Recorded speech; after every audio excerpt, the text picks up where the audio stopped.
बिस्मिल्लाहिर्रहमानिर्रहीम। Welcome back to UK वाली देसी फैमिली व्लॉग। अस्सलाम वालेकुम दोस्तों। आज का व्लॉग सिर्फ ट्रैवल व्लॉग नहीं है, ये मेरी ज़िंदगी का सबसे इमोशनल सफ़र है। और मैं आज आपको एक बात दिल से बताना चाहता हूँ। उम्रा पैसों से नहीं होता, उम्रा अल्लाह के बुलावे से होता है। मैं पहले समझता था कि जिसके पास पैसा हो वो चला जाता है, लेकिन मेरी स्टोरी ने मुझे गलत साबित कर दिया। कभी मेरे पास काफ़ी सारे पैसे थे अकाउंट में, लेकिन उम्रा नसीब नहीं हुआ। और इस दफ़ा मैं ऑनेस्टली बहुत टाइट सिचुएशन में था, फिर भी अल्लाह ने बुला लिया। अगर आप इस व्लॉग को एंड तक देखोगे ना, आपको समझ आ जाएगा, जब अल्लाह बुला लेता है फिर प्लान्स, हर्डल्स, टेंशन्स सब छोटे हो जाते हैं। और आगे जो मैं आपको बताऊंगा, मक्का में जो होटल बुकिंग के साथ हुआ मेरे साथ, बहुत बड़ा शौक था। मदीना में जब पहुंचे तो होटल ही सील था, और मैं और मेरी फैमिली एक किस्म का सड़क पे आ गए थे। लेकिन फिर अल्लाह ताला ने रहम किया और हमारे लिए रास्ते खोल दिए। इस सफ़र की सबसे बड़ी बात ये थी कि मेरी अम्मी का पहला उम्रा था। अम्मी जिसने सारी ज़िंदगी भर रो रो सिर्फ एक ही दुआ की, अल्लाह बस एक दफ़ा अपने घर बुला ले। अम्मी को कभी चांस नहीं मिला और वो अंदर से टूट चुकी थी, लेकिन उनकी दुआ ज़ाया नहीं गई। मैं यूके में जॉब कर रहा था, मैंने सेविंग स्टार्ट की और मेरे अब्बू ने भी कंट्रीब्यूट किया। और फिर एक दिन मैंने डिसाइड किया कि मैं अपनी अम्मी को उम्रा करवाऊंगा। मेरे साथ मेरी बीवी भी थी और एक छोटी सी बेटी भी थी। और दोस्तों, मेरी बेटी का बर्थडे भी इसी ट्रिप में था। मैंने उसको गिफ्ट दिया मक्का में उम्रा। 1 साल की बच्ची और अल्लाह का घर, सुभान अल्लाह। लेकिन स्टार्ट में ही अल्लाह ने सब्र का टेस्ट ले लिया। जद्दा लैंडिंग के बाद मक्का होटल ने कहा आपकी बुकिंग नहीं। हम जैसे ही यूके से निकले, दिल में सिर्फ अल्लाह का शुक्र था। मैंने यूके की एक एजेंसी से पैकेज लिया जिसमें वीजा, होटल बुकिंग और ट्रांसपोर्ट उन्होंने अरेंज करवा के दिया। टिकट्स मैंने खुद लेनी थी और डेली एक्सपेंसेस भी मेरे खुद के थे। जद्दा जैसे ही लैंड हुआ, सुभान अल्लाह, जैसे ही ज़मीन नज़र आती है ना, दिल कहता है या अल्लाह तेरा शुक्र है, आपने अपने घर की तरफ बुला लिया। एयरपोर्ट में हमारे फैमिली फ्रेंड्स आए थे, अल्लाह उनको जज़ाए खैर दे। उन्होंने हमें पिक किया, लगेज हैंडल किया और मक्का की तरफ निकल गए। मुदस्सिर भाई, अगर आप ये देख रहे हैं तो आपका बहुत बहुत शुक्रिया आने का। हम मक्का पहुंचे, बहुत थके हुए थे, बच्ची साथ थी, अम्मी और मेरी वाइफ भी साथ थे। रिसेप्शन पे जब पहुंचे तो उस बंदे को इंग्लिश बिल्कुल भी नहीं आती थी। उसको मैंने अपना बताया, लेटर दिखाया, सब कुछ। उसने मुझे कहा कि आपकी तो बुकिंग ही नहीं है। मैंने उसको ईमेल दिखाई, वाउचर्स दिखाए, उसको एक्सप्लेन करता रहा, लेकिन उसको इंग्लिश का एक लफ्ज़ भी नहीं आता था। उसने मुझे कहा कि भाई आपकी कोई बुकिंग नहीं है। अल्लाह का शुक्र है कि जो टैक्सी वाला हमें छोड़ने आया था वो पाकिस्तानी था और उसको अरबिक भी आती थी। मैं उसको बुला के लाया, मैंने उसको सारा बात समझाई। मैंने कहा यार इसको समझा, ये तो कह रहा है कि हमारी बुकिंग ही नहीं है, मैं तो सारे पैसे दिए हैं इसको।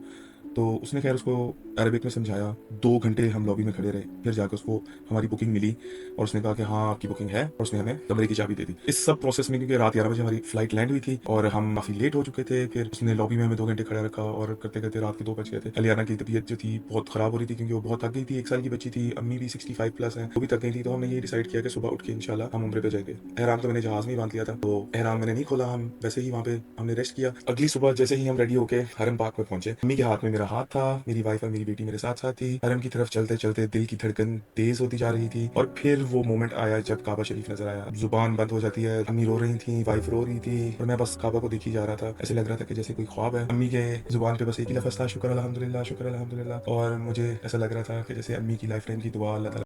अब स्टार्ट होता है तवाफ़ काबा। और दोस्तों, पहली बार जब उम्रा करते हैं और तवाफ़ का जो पहला चक्कर होता है, इंसान अपने आप को भी भूल जाता है।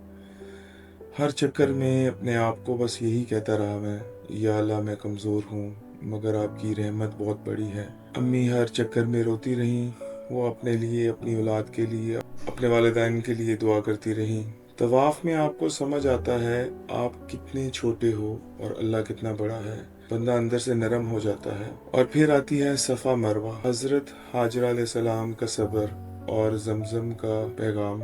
ये पार्ट आपको लाइफ का मतलब समझाएगा। फिर हम सफ़ा और मरवा की तरफ गए। ये सिर्फ वॉक नहीं, ये हज़रत हाजरा अलैहिस्सलाम की याद है। एक माँ का सब्र, एक इम्तिहान और अल्लाह का करम। मैं हर कदम पे यही सोचता रहा, या अल्लाह आपने हज़रत हाजरा को तन्हा नहीं छोड़ा, हम भी आपके बंदे हैं, हमें भी तन्हा मत छोड़ना। बीवी साथ थी, अम्मी साथ थी, बेटी साथ थी।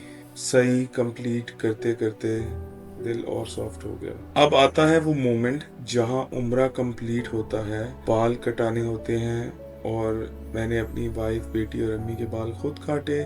फिर मैं बार्बर के पास गया, मैंने अपना हेड शेव करवाया।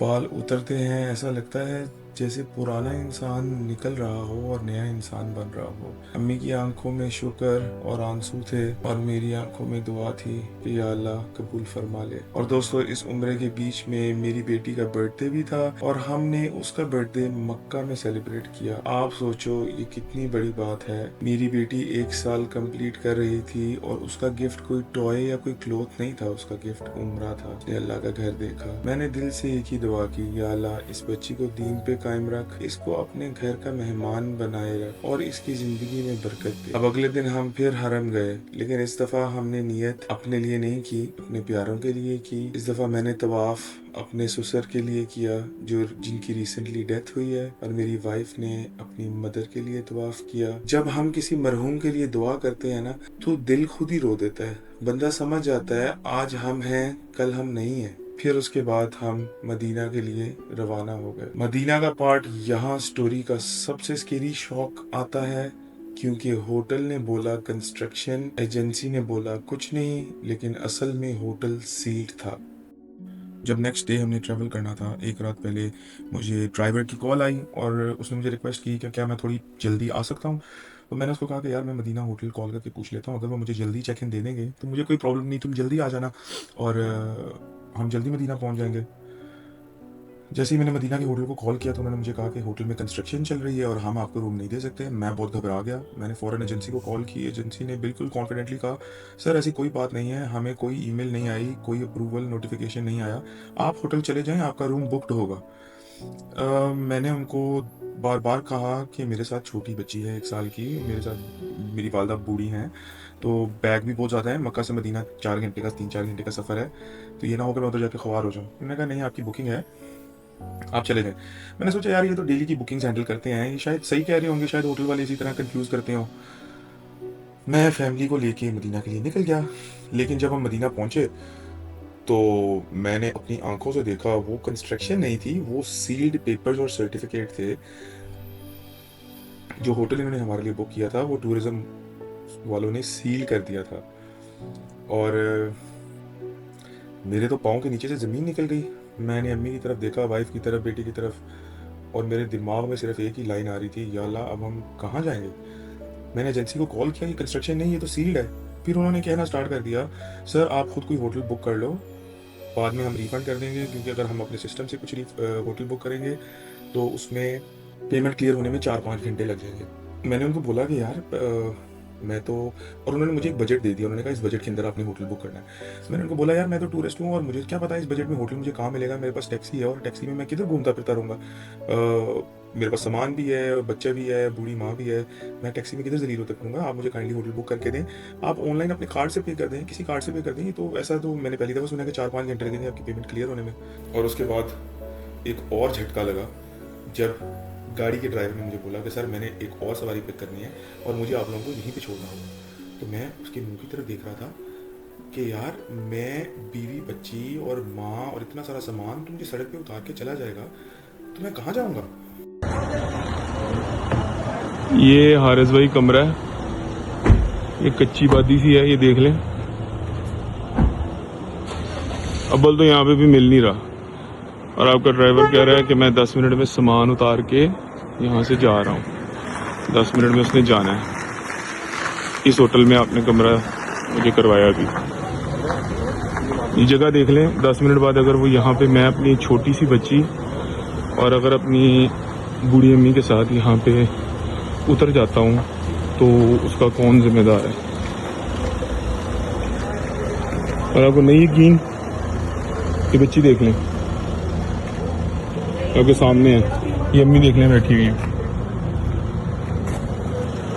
मोमेंट मेरी ज़िंदगी का सबसे स्केरी मोमेंट था। मैं बहुत डर गया था, लेकिन फिर मैंने थोड़ी हिम्मत की और मैंने कंपनी पे प्रेशर डाला। मैंने उनको बताया कि भाई आप यूके में बैठे हैं और मैं भी एक यूके रेजिडेंट हूँ, मैंने आपसे ये पैकेज बाय किया है, मेरे पास भी राइट्स हैं, आप मेरे साथ इस तरह नहीं कर सकते, आप मुझे ऐसे सड़क पे नहीं छोड़ सकते। मैं एक परदेश में आया हूँ उम्रा करने के लिए, और होटल आप मुझे बुक करा के दे रहे हैं। पहला होटल आपने बुक कराया है और वो होटल ने 2 घंटे मुझे जलील किया, उन्होंने कहा कि जी आपकी बुकिंग ही नहीं है। और फिर दूसरा होटल आपने बुक कराया तो वो होटल ही सील था, और अब आपका ड्राइवर भी कह रहा है कि क्योंकि आपको होटल नहीं मिल रहा तो मैं आपके साथ सारा दिन तो नहीं रुक सकता, तो मैं आपको यहीं पे छोड़ के जा रहा हूँ। तो जब मैंने उनको काफ़ी ज़्यादा प्रेशराइज़ किया और मैंने उनको कहा कि मैं आऊँगा और मैं आप पे केस करूँगा या आपने मेरे साथ ज्यादती की है, तो फिर उन्होंने मुझे खैर कुछ टाइम लगा, घंटा 1.5 घंटा मज़ीद लगा, और उन्होंने मुझे अरेंज करके दिया एक अपार्टमेंट। अल्हम्दुलिल्लाह हम सेटल हुए, लेकिन वो शौक़, वो फ़ियर, वो सब्र मैं कभी नहीं भूल सकता। वो अल्लाह ताला ने एक इम्तिहान दिया था। दोस्तों मदीना में जो सुकून है ना, वो आपके ज़ख्म पे मरहम बन जाता है। और जब मैंने पहली दफ़ा मस्जिद नबवी देखी तो ऐसा लगा कि जैसे टाइम रुक गया है। और कुछ समझ नहीं आई, क्या दुआ मांगूं, क्या करूं, क्या कहूं। बस सब जुबान रुक गई और बस देखता ही रहा, देखता ही रहा, देखता ही रहा। फिर मुझे मौका मिला, मैं रोज़ा रसूल देखने गया और माशाल्लाह, सुभान अल्लाह, सुभान अल्लाह, बहुत खूबसूरत था। अल्लाह ताला सबको उधर जाना नसीब करे। फिर वहाँ जाके हमें पता चला कि रियाजुल जन्ना के लिए परमिट लेना पड़ता है और परमिट के बगैर आप उधर नफल नहीं पढ़ सकते। तो हमने काफ़ी कोशिश की परमिट लेने की, लेकिन टाइम स्लॉट्स नहीं मिल रही थी। मैं 3-4 दिन से कोशिश कर रहा था, टाइम स्लॉट नहीं मिल रही थी, तो हमें रियाजुल जन्ना की टाइम स्लॉट नहीं मिली। फिर उसके बाद मैं काफ़ी देर वहाँ पे खड़ा हुआ था, तो ऐसे ही एक आदमी मेरे पास खुद से आ गया।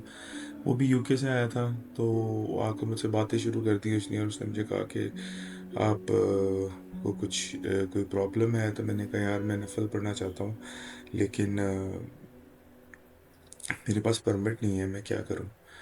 तो उसके पास एक परमिट था, उसने मुझे अपना परमिट दे दिया। उसने कहा ये परमिट है और आप जाके नफल पढ़ लो। और वो रोना शुरू हो गया, इमोशनल हो गया। तो मैंने उसका बहुत शुक्रिया अदा किया। लेकिन मैंने वो परमिट अपनी अम्मी को दे दिया, क्योंकि मुझे था कि अम्मी बूढ़ी हैं, पता नहीं दोबारा आएंगी उम्र पे कि नहीं। तो इंशाल्लाह अल्लाह ताला ने ज़िंदगी दी तो मैं फिर आऊँगा, मैं फिर रियाजुल जन्ना में नफल पढ़ लूँगा। वो परमिट मैंने अम्मी को दिया, अम्मी वो परमिट लेके अंदर चली गई। लेकिन आगे जाके जब रियाजुल जन्ना में एंटर होने की बारी आई, तो वहाँ पे वो परमिट पकड़ा गया और उन्होंने कहा कि ये तो मेल का परमिट है, तो आपके पास कहाँ से आया। तो अगर शायद मैं उनको ना देता तो मैं पढ़ पाता नफल वहाँ पे। तो वो बेचारी नहीं पढ़ पाई, उन्होंने उनको वापस भेज दिया और फिर वो वहाँ से वापस आ गई। ये मैं आपको जन्नतुल बकी का विज़िट करवा रहा हूँ। यहाँ पे हमें वीडियो नहीं बनाने दे रहे थे, लेकिन बड़ी मुश्किल से मैं वीडियो बना रहा था। और यहाँ पे हमारे एक बहुत प्यारे भाई हैं, फ़ारूक भाई, जिन्होंने हमें सारे विज़िट करवाए और उन्होंने हमारी बहुत हेल्प की। काफ़ी ज़ियारत भी उन्होंने हमें करवाई। मदीना में काफ़ी जगह पे उन्होंने हमें घुमाया, हमारे साथ साथ रहे। अल्लाह ताला उनको सेहत दे, तंदुरुस्ती दे। फ़ारूक भाई, अगर आप मेरी वीडियो देख रहे हैं तो आपका बहुत बहुत शुक्रिया। आपने हमारी बहुत हेल्प की मदीना में और आपने हमें बहुत सारी जगह घुमाई। अगर आप ना होते तो शायद हम काफ़ी चीज़ें नहीं घूम सकते।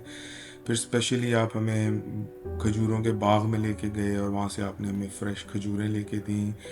और ये आप देख रहे हैं, ये हज़रत अली का घर है। ये हज़रत अली का घर भी आपने ही हमें दिखाया था। Thank you very much. फिर उसके बाद हम मदीना से निकल रहे थे, तो मेरे वालिद साहब का फ़ोन आ गया। उन्होंने कहा कि यार, तुम मदीना से जद्दा की फ़्लाइट ले रहे हो, तो तुम इस तरह करो कि तुम पहले एक दिन पहले निकलो और तुम मक्का जाओ और एक दफ़ा एक दूसरा उम्रा कर लो और उसके बाद फिर पाकिस्तान के लिए वापस जाना। तो अल्हम्दुलिल्लाह फिर हमने अपना प्लान चेंज किया और हमें दोबारा सादत नसीब हुई खाना काबा देखने की। और हम सब ने दोबारा दूसरा उम्रा किया मक्का जाके। और उम्रा करने के बाद फिर नेक्स्ट डे हमने पाकिस्तान की फ़्लाइट ली। व्यूअर्स, बहुत शुक्रिया आपका हमारे साथ जुड़े रहने के लिए और हमारा व्लॉग देखने के लिए।